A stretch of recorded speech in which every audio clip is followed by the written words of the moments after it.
салом бинандагони азизу арҷуманд, ба диққати шумо нашри навбатии барномаи иттилооти криминалии набз аст.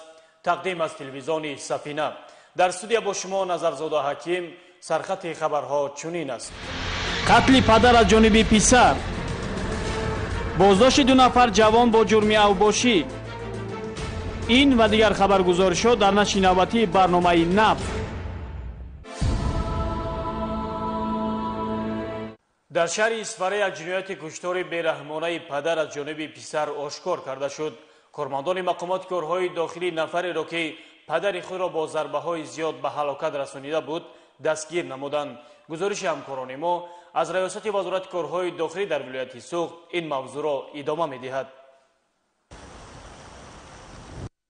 таърихи инсоният кам дар хотир дорад ки падар аз дасти писари хеш ба ҳалокат расида бошад. чунин ҳолати вазнини ҷиноят дар ҷамоати навгилеми шаҳри Исфара содир гардидааст. бар асари муноқишаи оилавӣ байни падару писар риштаи умри падари хонадон Абдухаллоқ Ҳамроеви 73 сола аз дасти писари 22 солааш маҷбуран канда шудааст. ҳодисаи мазкур дар саҳни ҳавлии истиқоматии оилаи Ҳамроевҳо дар ҳудуди ҷамоати навгилем кӯчаи Махсумов 82 ба вуқӯъ омада байни падару писар муноқиша ва занозанӣ сурат мегирад ки дар ҳамин ҳол гумонбаршаванда Абдухолиқ Ҳамроеви 22 сола бо истифода аз корди хоҷагӣ як маротиба ба қафаси синаи падари бузургсолаш марди 73 сола задааст ки дар натиҷаи бардоштани ҷароҳати вазнин Абдухаллоқ Ҳамроев дар ҷои ҳодиса ба ҳалокат расидааст. аз рӯи нишондоди гумонбаршаванда ва дигар аъзоёни оилаи онҳо давоми якчанд соли охир муносибати марҳум падари хонавода Абдухаллоқ Ҳамроев бо аъзоёни дигари оила вайрон шуда миёни онҳо пайваста муноқишаҳо сар мезадааст. бо гирифтани хабар оиди ҳодисаи мазкур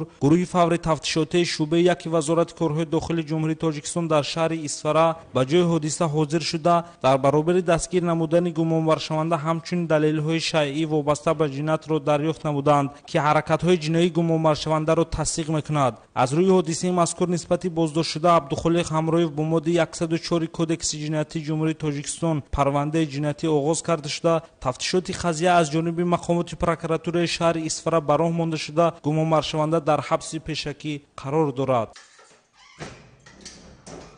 авбошӣ.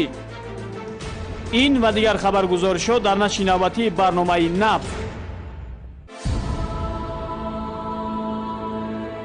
дар шаҳри Исфара як ҷинояти куштори бераҳмонаи падар аз ҷониби писар ошкор карда шуд. кормандони мақомоти корҳои дохилӣ нафареро ки падари худро бо зарбаҳои зиёд ба ҳалокат расонида буд дастгир намуданд. гузориши ҳамкорони мо аз раёсати вазорати корҳои дохилӣ дар вилояти Суғд ин мавзӯъро идома медиҳад.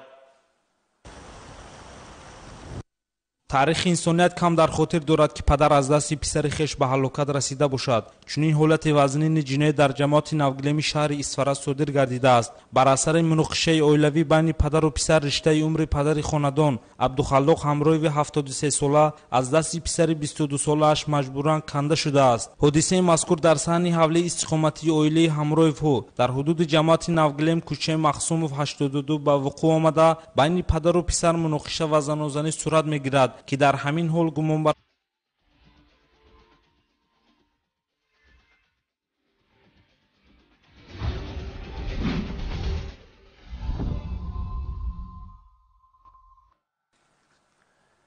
салом бинандагони азизу арҷуманд, ба диққати шумо нашри навбатии барномаи иттилооти криминалии набз аст. тақдим аз телевизиони Сафина. дар студия бо шумо Назарзода Ҳаким. сархати хабарҳо чунин аст.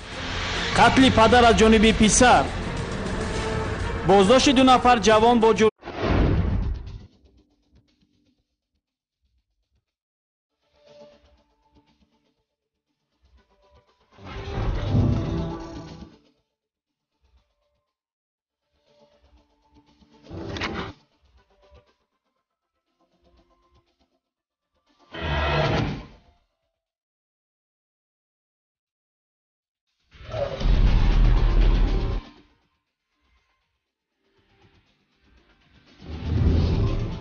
шаванда Абдухолиқ Ҳамроеви 22 сола бо истифода аз корди хоҷагӣ як маротиба ба қафаси синаи падари бузургсолаш марди 73 сола задааст ки дар натиҷаи бардоштани ҷароҳати вазнин Абдухалоқ Ҳамроев дар ҷои ҳодиса ба ҳалокат расидааст. Аз рӯи нишондоди гумонбаршаванда ва дигар аъзоёни олии онҳо давоми якчанд соли охир муносибати марҳум падари хонавода Абдухалоқ Ҳамроев бо аъзоёни дигари оила вайрон шуда миёни онҳо пайваста муноқишаҳо сар мезадааст. Бо гирифтани хабар оиди ҳодисаи мазкур гурӯҳи фаври